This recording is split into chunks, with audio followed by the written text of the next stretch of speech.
Right then, hello everyone. Sorry about the delay in continuing this morning mood. I was away for a little while, and also, um, dog's just gone off there. It obviously doesn't like me talking to imaginary people who she can't see, since I'm talking to myself. Anyway, um, oh, she's back. Um, so yeah, the delay. Anyway, I was away for a short period, but also I prepared a video where I started looking at the harmony for morning mood by putting in chord symbols, which I'll show in a second, but accidentally didn't turn on the phantom power to this microphone. So I had a silent video of me just adding chord symbols without any commentary. So obviously I didn't upload that because I was uh, well, that would be very entertaining. And obviously, I was mad with myself for not doing that. But anyway, today I thought it shouldn't matter too much because I was going to carry over from that by doing some Roman numerals. It's relatively straightforward harmony in this, but I thought I'd do it anyway, just to see if it unearths any kind of interesting things like this kind of different perspective through Roman numerals. I think it just can throw up some interesting things that you might not just think about without, adding their numerals and stuff. At least for me, anyway. I think some people are, can do like Roman numerals without putting them in. Just can see that functionality and things and interesting connections without doing it. Whereas I find doing stuff, I have to physically do it a lot of the time to make myself aware of it. Though it generally sticks, which is good thing for me, obviously. So yeah, I was just gonna say I had prepared just so we could see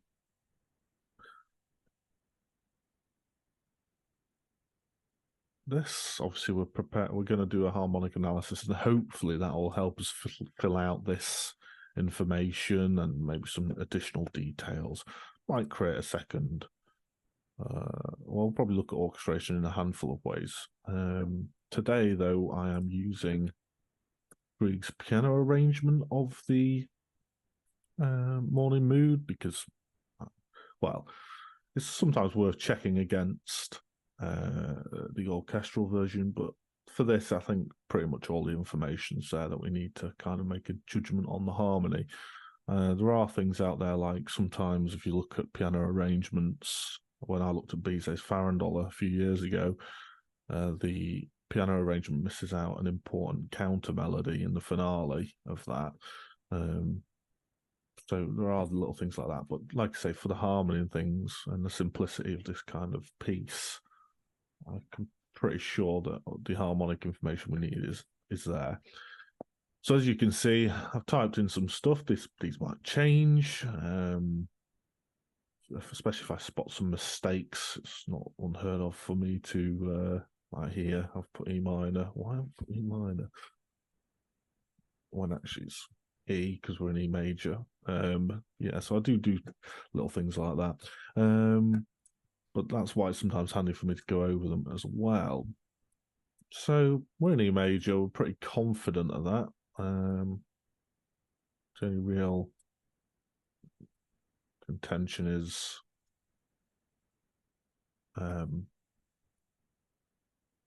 whether it's, C sharp minor's the only other chord here. So is that having some kind of tonal implication? I don't think so. That is 6, isn't it? E. I use capitals and non-capitals for major and minor. Some people use only capitals because they rely on these kind of markings. Well, normally, actually, what you'd probably do is put E like this. But generally, I actually like to have the full thing. Or actually, you could do non-capital. Let's say it was E minor, you could do that, but it's an E major. I suppose if we thought it was a C sharp minor, we could do that. Or if we thought it was C sharp major like that, but obviously we know it's E. So we'll just do that. and that tells us we're in E, and then this is tonic, and that's the sub-mediant. Like I say, some people use capitals all the way through because generally those kind of generally you'd expect like those sub-mediant to be a minor in E major because C sharp minor diatonic, a C sharp major chord, a C sharp minor chord appears in E major. But that said, you do get substitutions and things like that. So, and alterations for like, you do get secondary dominance and things like that, which can play a role, have an impact on harmony. That's one. I'm only adding where there's a change, as you can sort of see up there as well.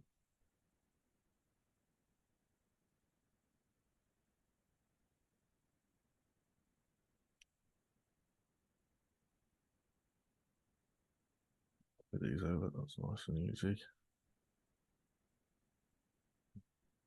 I suppose we could do something like this. Sometimes I like to add these kind of pivots.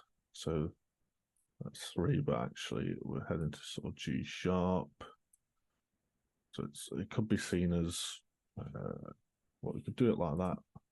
Or some people might put it as this. Tell us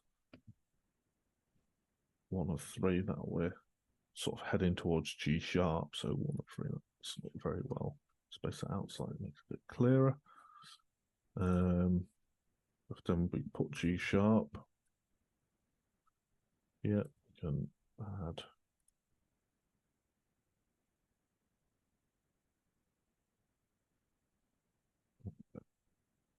that becomes our new tonic in G sharp.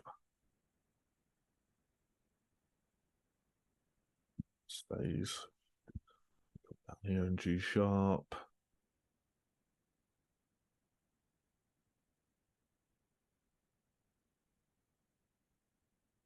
Checking I got that right.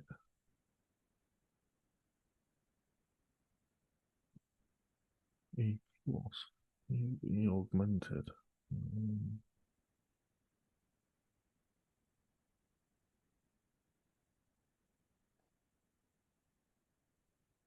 So E is the 6.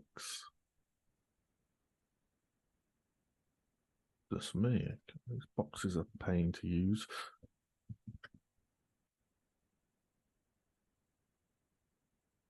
Even I've made my chord choice correctly there. Trying to think if there's anything that I'm missing.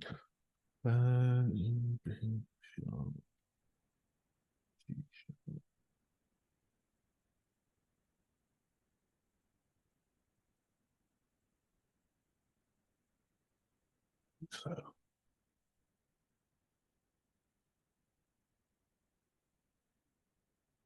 oh, that's not right. 6. So yeah, here we have 6 plus. You'd anticipate. Now, would you anticipate E minor here?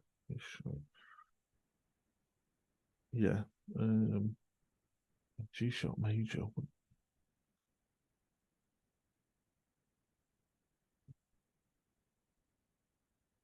Yeah.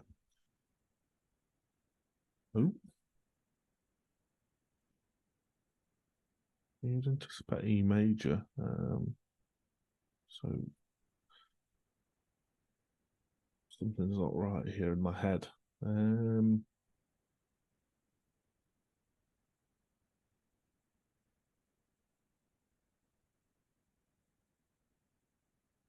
Something's not adding up here in my like. Hang on, C sharp minor in E, relative major. You'd expect E sharp and G sharp, wouldn't you? I think that's where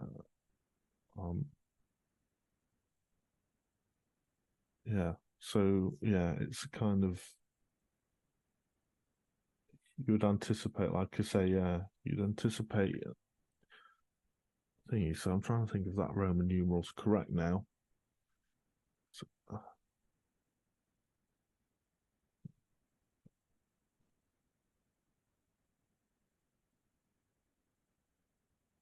So the E is like flattened. So we've got a kind of, I'm not sure on the nomenclature like that. I might have to check off camera. Not sure about that now. That there, whether I need to put a flat in or something like that to say that the well, that is right.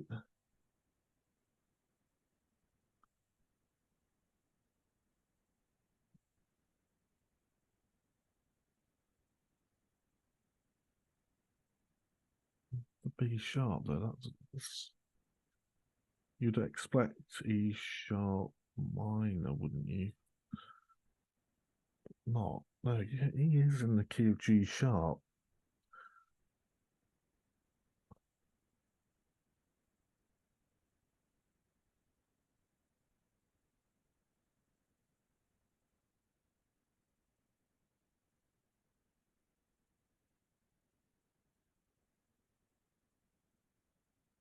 E sharp, A sharp.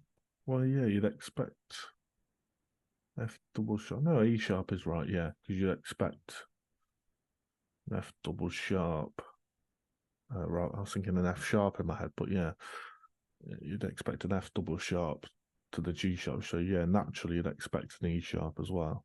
A simple thing for me to have done would have got the circle of fifths up there, wouldn't it? Yeah, God. So yeah, I possibly need something like that, but I'll have to double check that on the Roman numerals because I mean we are adding Roman numerals here, but the actual harmony is not that functional. There is a kind of modal aspect to the way this harmony works, especially with the parallel voice leading or similar voice leading. The lack of kind of dominant tonic, there's obviously using sub-mediant relationships. So there is that.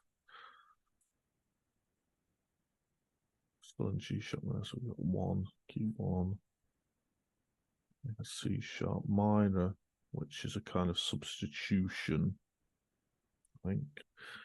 Just if I've actually written that right, I'll double check my work now.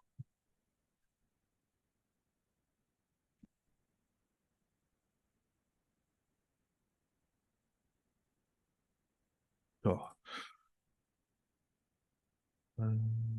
G sharp minor's wrecked my head there, and I could have made it a lot easier for myself to what am I doing there? It's not six, that's three. But it's also could be seen as two of that's not three. Hang on. That's four, isn't it? It's not four, but it could be seen as two of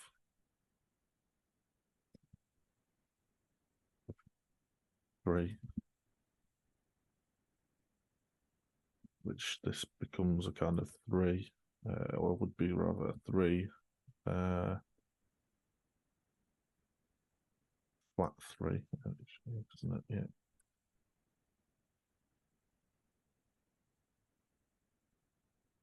We're still thinking about it in terms of G sharp, but really we probably is transitioning to B major. But this is what I mean. There's not this kind of functional 5-1 polarity. He's using quite direct. Well, I say direct. He's got these different chord changes in, but they're not, as you say, like, or as I say, kind of dominant relationship. He's relying on other means of transitioning. So the C sharp minor is 2, flat 3. So if we put kind of, so we want this one, sorry, get the B. If we now put B in here, we can also just make that a little clearer for ourselves and put 1. Bit annoying that it's starting to cut off out of a bit, but hopefully it won't affect us too much. It's gotten us 2-5, interestingly. B is 5 of E, and as we see here, there's a B7 that we'll come to in a moment. which is the first kind of dominant tonic relationship, which sort of, I think, structurally clarifies our decision to call it E major up here, which wasn't exactly a huge leap of faith, but anyway, that down slightly because I don't need to put one there. Probably should have used different color symbols for my Roman numerals than that, but anyway, so flat 3. B, F, D sharp, B, that's still but I don't need to put anything in. Oh yeah, and then here we go, we could write this obviously as a 1/7, so just say it's B, but really it's 5/7 of 4. Oops. I could do that like I did with the other one. I preferred that second way of doing it. 5/7 of 4, keeping it in the same box. And if we put another one below, put E, bring this one down here. No, that's there, sorry. And then this, we want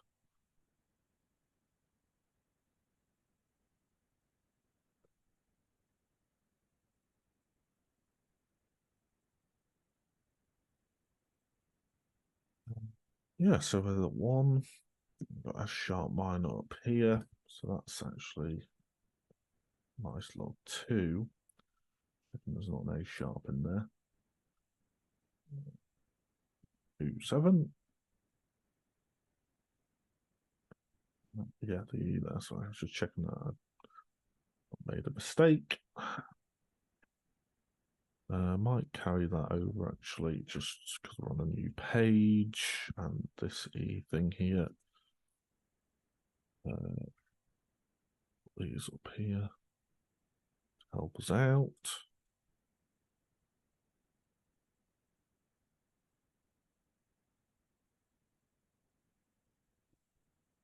There's a diminished chord here, a D sharp.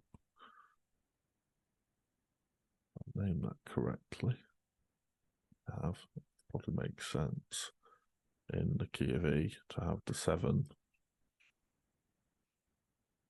like that.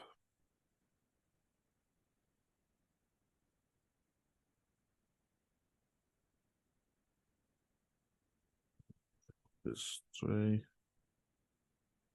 7.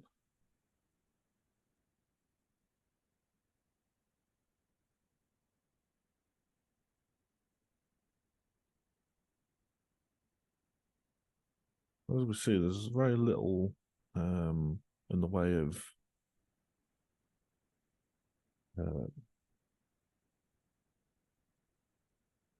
dominant harmony, but although I said that there's actually a string of secondary dominants here by the looks of it. So we have I've put that actually, I forget my own labeling here. 5/7 of 4. So 4 being A major. Don't think we changed key though.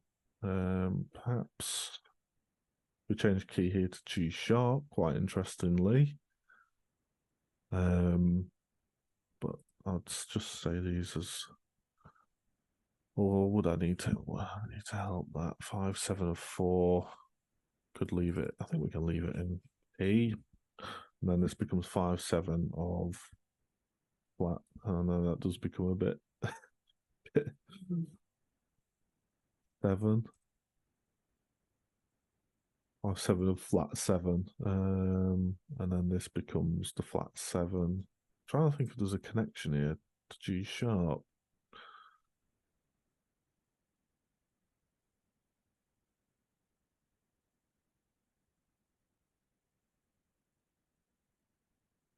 Well, he has A in the root, so it's D over A. Worth bearing in mind. So we've had a lot of root position chords. I thought I'd put in, so what I really could do with is putting in inversions. So I use this English system. Well, I think it's more English, using B, which is second inversion. I always wonder if that comes from like someone misreading the six or vice versa. That's obviously the second inversion is often labeled as a six. Although in this instance, possibly not, because it's a diminished chord, but if it was a normal triad, that's what I mean. Because obviously here we have E over G sharp. So really I should have put that and then put B and B there. That's a second inversion as well. Then D is over A. That's actually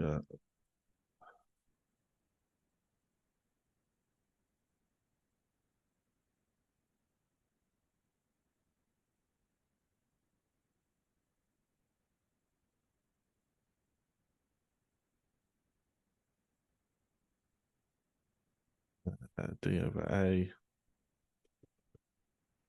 Thinking here, I'm in E, so I put flat 7, but I have a feeling I'm going to need something else here.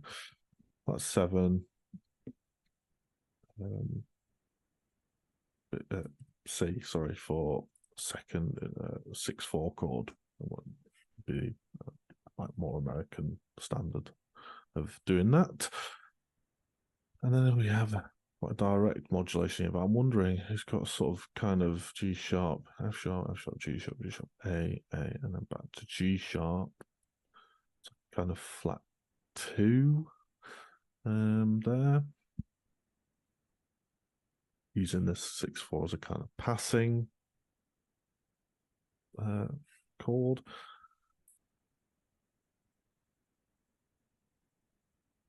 Let's see, what have I labelled that? Have I labelled that right? I put D over A, but that's not actually really correct, is it? So it's actually more, which would make more sense now. F sharp, minor. Yeah, there is an A up there. So really, that does make more sense now. Over A, because that becomes 2B, but also is like a 7. It's a flat 7 again. Matter G sharp.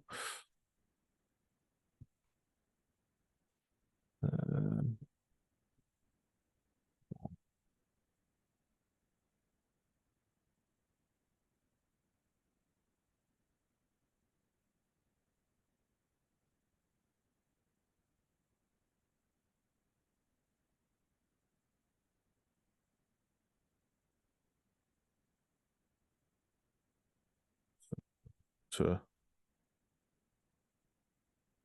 yeah, it seems to have these kind of relationships again with the held tone underneath and then chord change above, which is a bit different to before. We've had a lot of root position chords in the opening, so we're starting to get some inversions, bit of variety in the chord sort of structures, which is nice. So then A major 7. Perhaps he's using that G sharp as a kind of 7 into A major. Definitely not in E anymore. F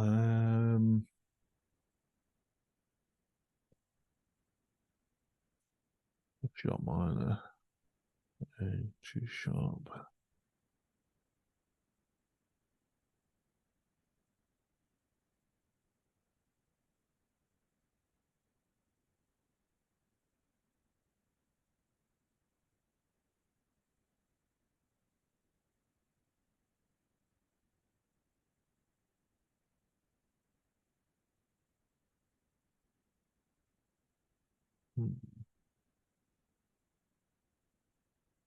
This is more challenging than I expected from Morning Mood, probably because it's not following, like I say, this kind of where you'd use Roman numerals for dominants and tonics and things like that to really pull out harmonic function. We've got some different things going on here.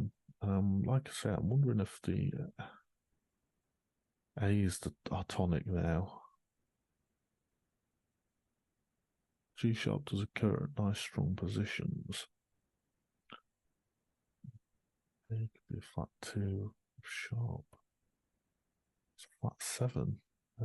So we've got kind of polarity between A and G sharp. Maybe if I label both up, that might answer the question, might help us out a bit actually. So if we now go, so do this top one as though we're reading it in A. F sharp minor though, could that be a root position? But could that be our link? So, well, like I say, you don't get that in G sharp major. Yeah. So that's why I'm thinking A is actually lead here. So 1, that's 7 because I can't have the triangle symbol.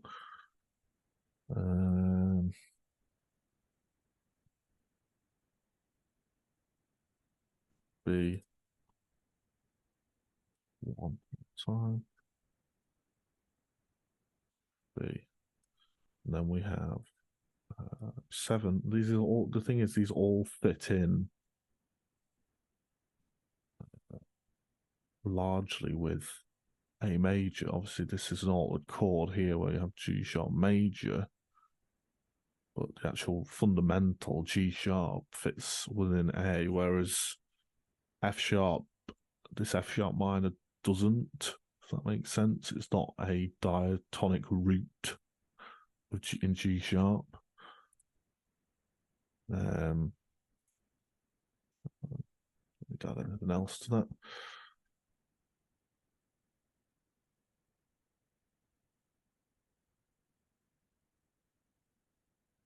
I think A actually works. That would kind of be like a sub-mediant shift here in a sense to F, and sub-mediant, which could work in the context of Grieg. So yeah, 7. That's for down here. I think this F sharp and harmonic. Look at that in a second. So now we have another 5/7 chord. R over G, this passing sort of a similar kind of relationship here, perhaps, but not at the same time. So this is, anyway, it's the 5/7 of flat. I suppose F links enharmonically to the G sharp, like we said. It's like that raised E, the raised. So E is the 6, so it's a submediant relationship, but it's, yeah, it's the natural submediant. So there's a kind of enharmonic relationship there. So maybe we're in G sharp.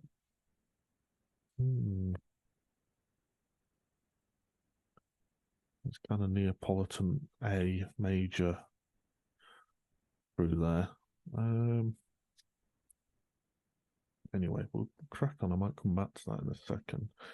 It's 5/7 of flat, although don't want to list it as the enharmonic. Oh no, because we're in A, aren't we? So this would actually be the flat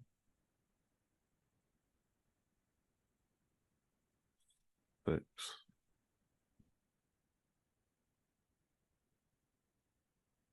That's assuming actually that.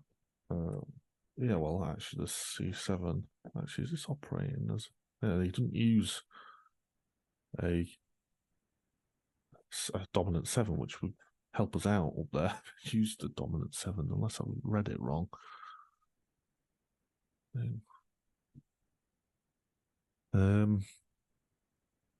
Sorry, making weird noises down the microphone.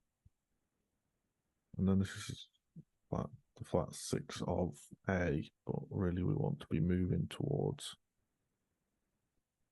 F, which this now becomes in that space. This now becomes 7. This becomes 1.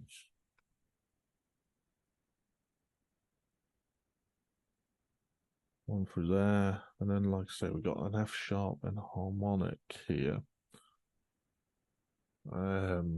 So I read it as G flat major 7, have I? Yeah, which makes sense, I think. G flat and the root, and I said F sharp and harmonic.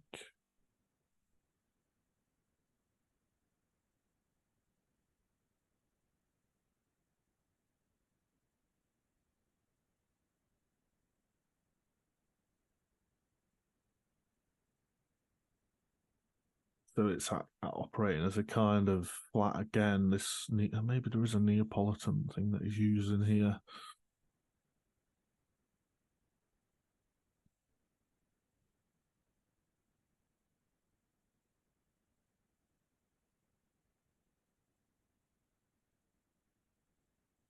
Major. So sharp. Lift is an F, whereas that would make sense now that this is actually in G sharp, and what we have is a flat 2.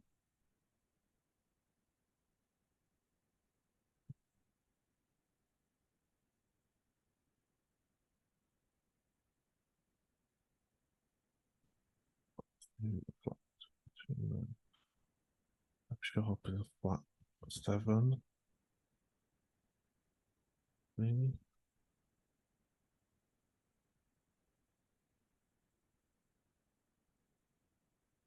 And this becomes a 1.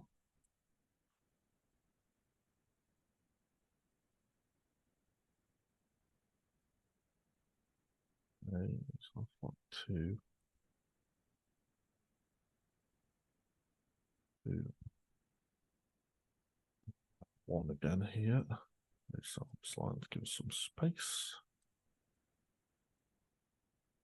That makes starting to make more sense based on this structural, because he's basically just transposed, use transposition, sort of efficiently modulate, obviously altering the chords into things. So I was just taking a drink there. Taking longer than I expected. How naive of me. Nice nuanced stuff in this. So which is nice, because that's why I like looking at pieces to unearth these different things. So where were we down here? 571. Just put that down there. Oh no, don't do that. It's only on new pages that I do that. So this becomes our flat 2 now, which makes sense in F. And E flat becomes G flat, E flat, R7, is that right? Is that what it was doing up there? Flat 7, yeah. So this is why I like Roman numerals. So obviously these chord symbols, although you can sort of see it and see the relationship, the Roman numerals are making it explicit that these chord progressions are simply repeated, but in a different key. So that's why they're quite handy, even out in more extended tonal settings. So it has proven worthwhile, which is good. Oh, I want major 7 in there, don't I? Because it's done the major 7. And I just want the major.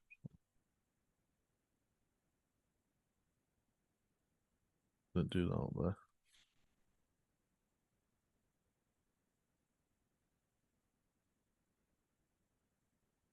And that down here, and that one, because they're the same. Have F, which is our flat 7 again. Oh no, that's our 1 this time. G flat's our flat 2.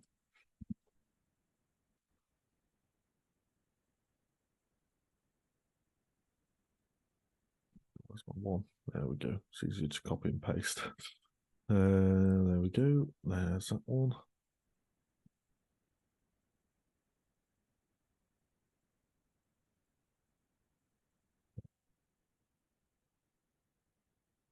Now we have A7 here. So I'll put this one up here along with our F just to remind us because it's a new page.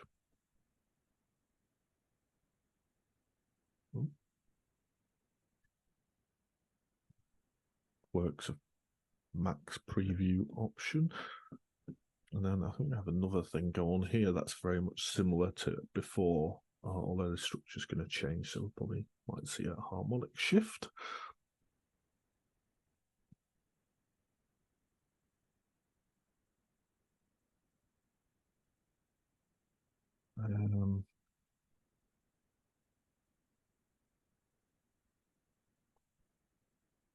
So what I want is F up there, don't I?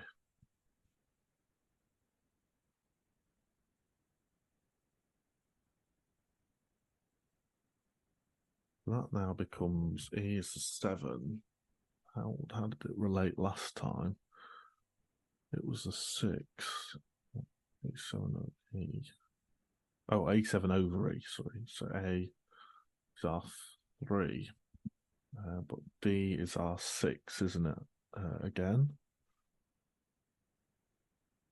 It's the natural 6 this time, not the flat 6.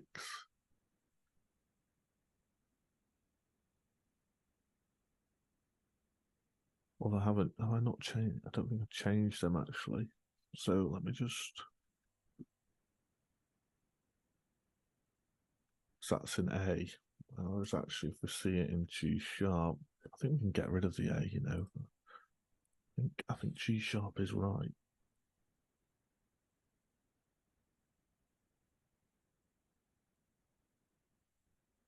It's up a touch.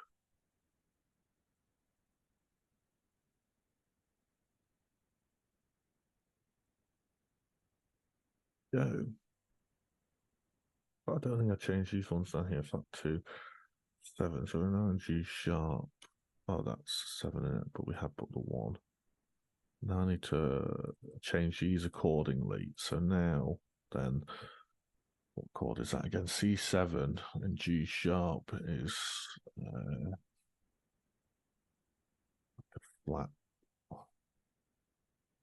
thingy, but I think we're using like an enharmonic, some enharmonics here now. So it probably will be labeled weirdly, but it's made it easier for then going into F major rather than writing E sharp major.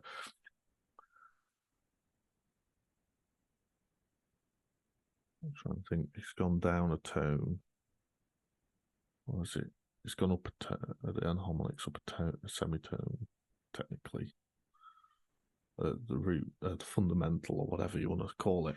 So C7 then. This now becomes our enharmonic flat 6. I think.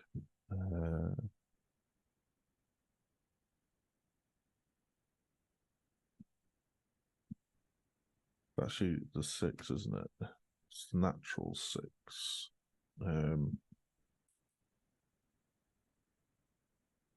In brackets because it's enharmonic. I'm not sure. Maybe I should leave myself a note just in case I find the proper way of doing that.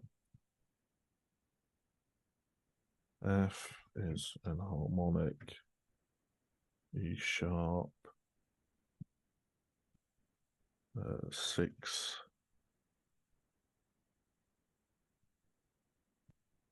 Of G sharp.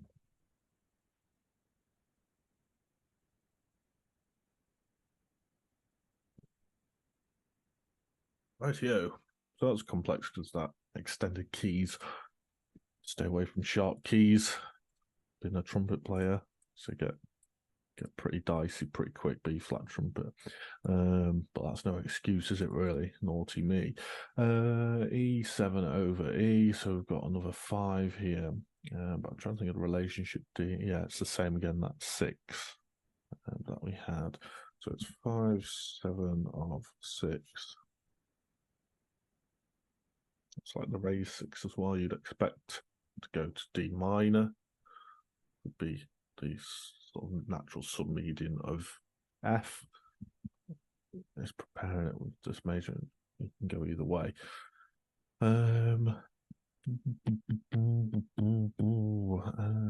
E7E, 7 over 6, D, A, F sharp. So that becomes the 6 if we keep it in F for a moment, just to show our kind of pivots, our relationships. That's one thing I like. I like having these layers because you could just put it into my brain more. Whereas actually, if we put this now into D, we'd probably say D starts more there, but we'll just to get it, make it a bit clearer for us. 5, 7, and 1.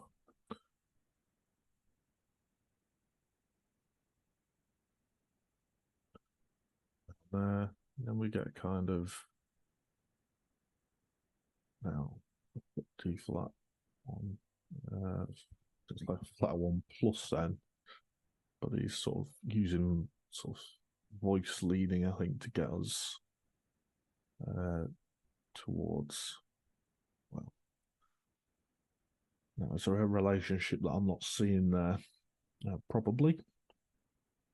Right, 1. Let's see a C sharp plus, I guess. Yeah, I think he's just trying to voice lead down to that C in the pedal, that, and then use the kind of, and then the F is introduced again. So he goes, yeah, a kind of voice leading slide down to F over C. C pedal. See is like a 5 pedal. If we see ourselves in F there. I think he's opening up a kind of similar chord structure here to his opening. Obviously, the melodies come back here, actually, yeah. So that makes sense, but he's slapped this pedal underneath. So I think we're in F, but he's got a dominant pedal.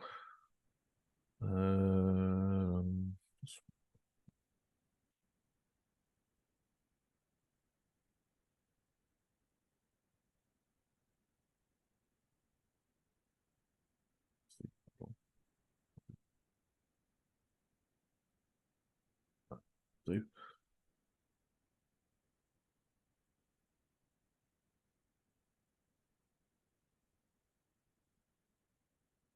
It's on until we get to here. He actually slaps the.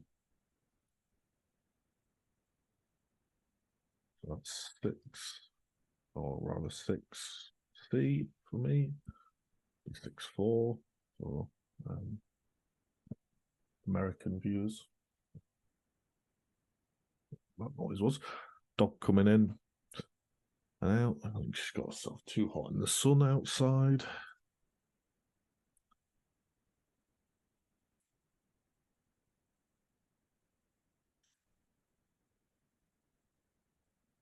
One. Oh yeah, I forgot my little symbol up there. See over the pedal. Yeah, we've got that relationship. If we look back here, you know, we've got 1, 6, 1. That's sub-mediant relationship. Sub-mediant again. Back and forth because we've got that melody. And then he uses the same kind of thing here to get us to back to E over B, which is quite cool. So where can we copy that stuff? So that will be flat. Now he spells it differently. It's a kind of 5 augmented there.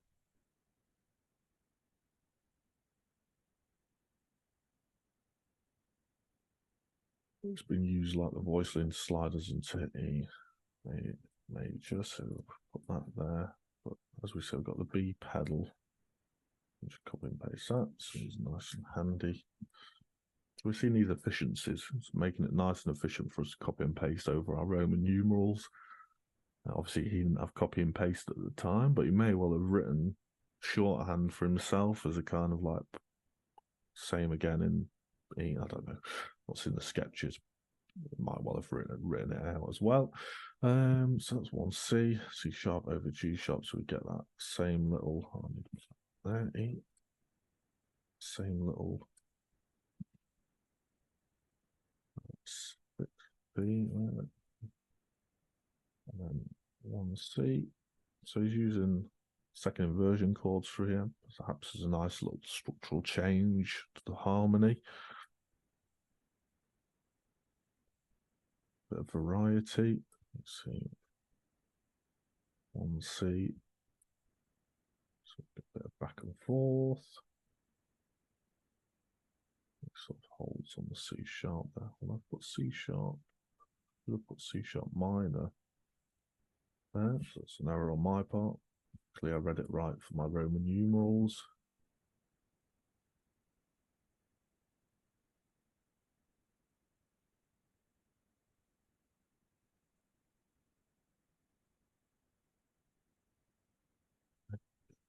Yeah.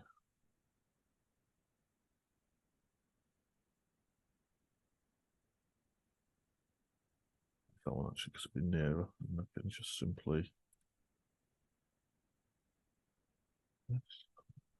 C, A over C there. That's what I've listed it as at least. That would be 4B. C, 4.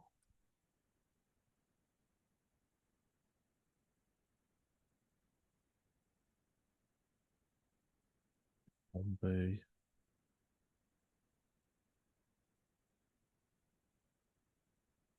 Sharp diminished 7. Have I written that right? Okay, so that's 7 of 5.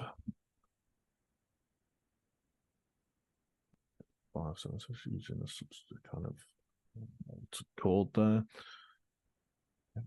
5, 7. Second inversion, I think. Right, blocking it out of view. Handy. And then that leads us to a declamatory root position 1.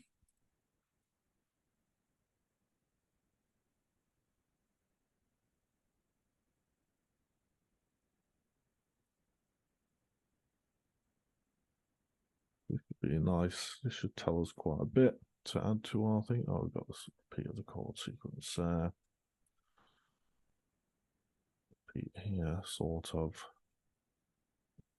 Down there, B7. So we're very much in the key of E for this ending now, rested on E. We're getting some really clear back and forth.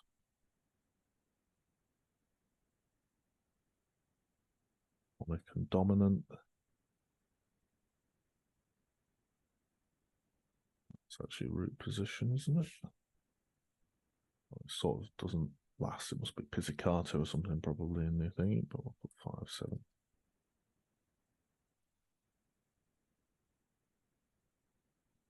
Oh, what am I doing? Tonic.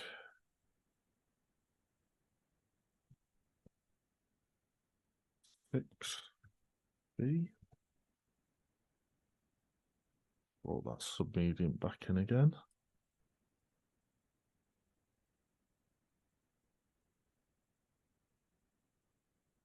C.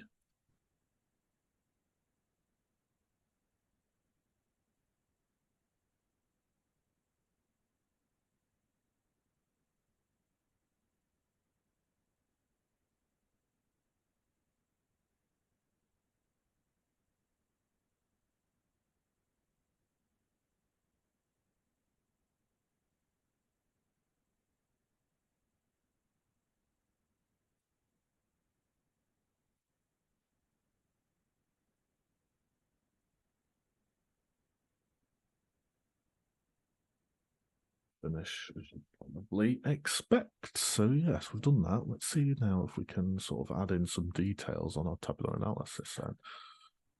I might go back to one page on there so we can see everything. I'll get the tabular analysis up as well. Share.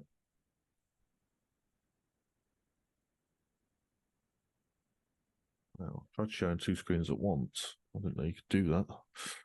Or two tabs rather, or programs. So here we go. Hopefully that works okay. So we had an inkling that it was E major before, from bars 1 to 9, and then we get G sharp at 9-ish. Yeah. G sharp lasts through till B down here. Now, do we say B here? Why else we not put it in there? Oh, it's down there.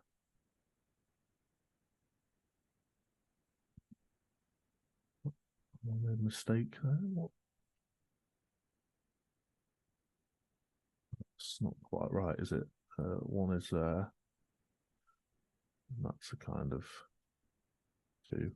Yeah. So I'd probably say B for definite starts here at 15, 16, 17, which helps us out because that's the start of a new section in the thing.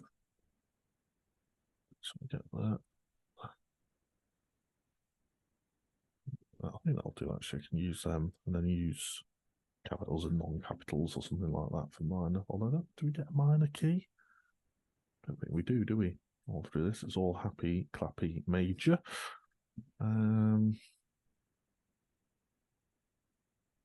Yeah, right, so we're getting 21, I think. I'll put 20 there. That's quite right.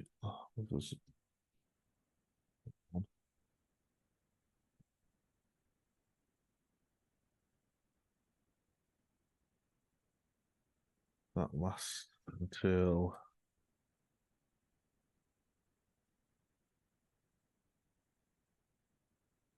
here, I think, and then we decided, okay, yeah, I should probably put G sharp up here as well. I'll just do that actually. Just put it there. I think G sharp begins there really.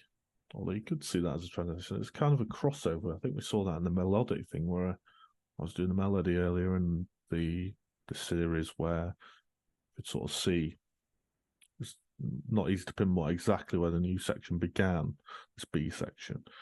But then we later decided here. So if we do that, then that would make sense for G sharp to be there, and for E to be. So we've seen these internal modulations in the larger section of A. So it's wrong to assume that section A is just one little iteration of the melody or a couple of iterations in one key. He's given it a kind of tonal arc, if you like, within that section as well. So we have E, G sharp, B, back to E. And we get some nice stuff in here. We might have to break this out a little bit more. 32, around 37 here, or I said F. But we think it's a harmonic of E sharp, really. Because of those sub-mediant relationships. But obviously, if you kept going, it'd be in some mad keys, which E sharp would be, for especially for an orchestra. So using those enharmonics, valid. Some of those early romantic pianist composers probably would have made you read it in E sharp with double sharps and whatever. Poor pianists. G flat, F. So do we have another change around here again? I haven't written it in. Oh, it's still in F, is it? Yeah. 42, 5 there. Still in 2, 4. Still in F. Oh, and then we get D at 46. So is that a wrong labeling again, perhaps? Say so. I've listed that as 2, 3, but that's not quite right. It's kind of a fragment, isn't it?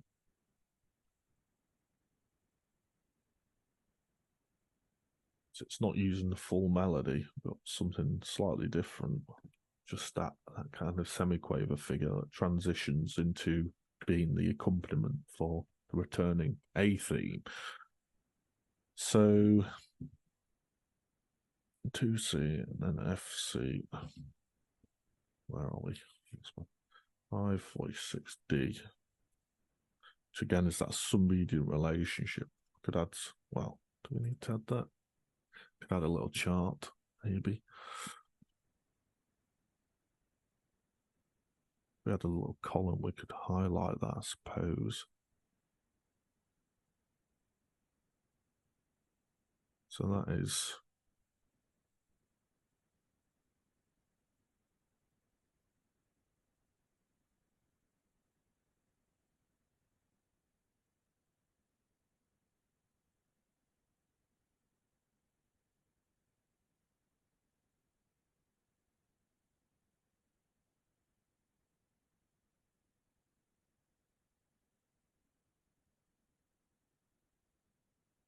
five. Maybe in brackets could put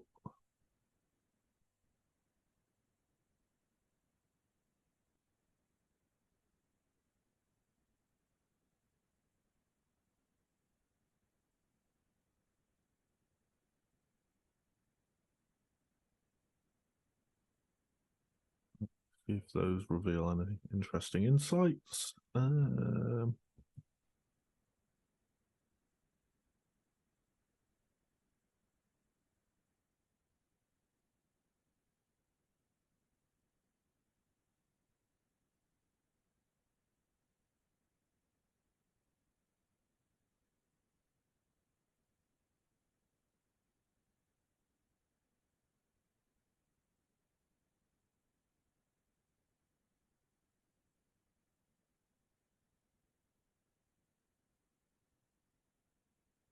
That two.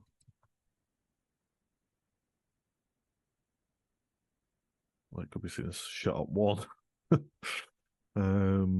then it is of G sharp. It is the six. Is that right? Or is E sharp? No, E sharp's a standard six, isn't it? We do it harmonically.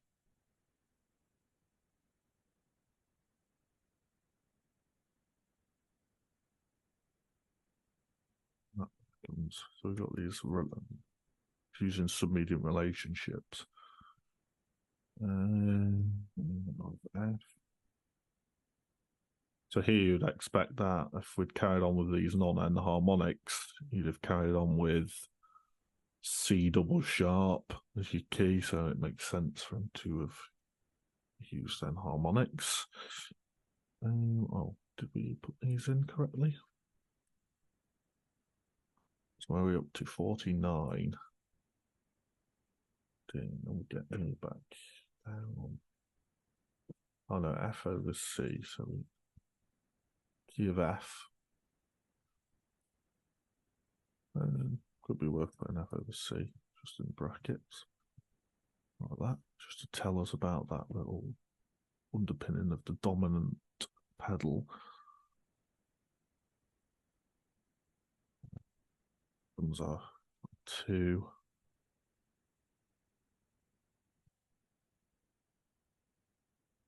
With the previous key.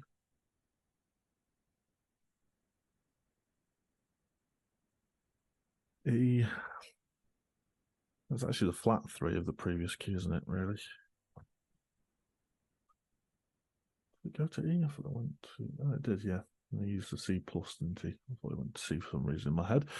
E, B over that. So this becomes the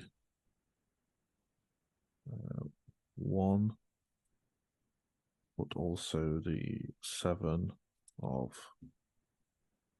F.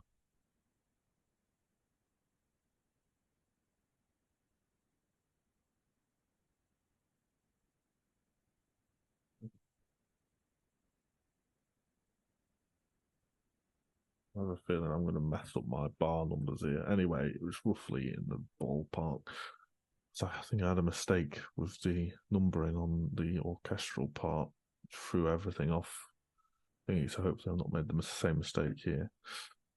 Well, that's going to be a mind bender to try and get back to normal. Actually, we're staying E, really. And that's how we've labelled it, isn't it? Till possibly the end. We'll probably get a bit of a change around here at 68. Well, 69, let's put it there, but where that sort of E ends brings us to the end. We get like a dominant pedal.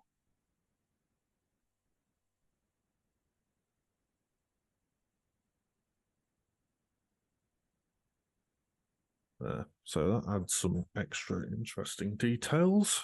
So the emphasis on sub-mediant was a bit of a revelation, or mediants as well. So obviously the opening section, A section, goes on a bit more of a modulatory adventure, and uses those mediant relationships. And then in the middle section, uses sub-mediant relationships. Then at the end, he really settles us down in E, grounds us in E, although he uses those kind of second inversion chords to create a bit of instability before resolving to nice, resolute root position chords at the end. So there we go. I'm not sure what we'll do next week with this. Could look at orchestration, I suppose. So we'll probably do that. Thanks for joining me.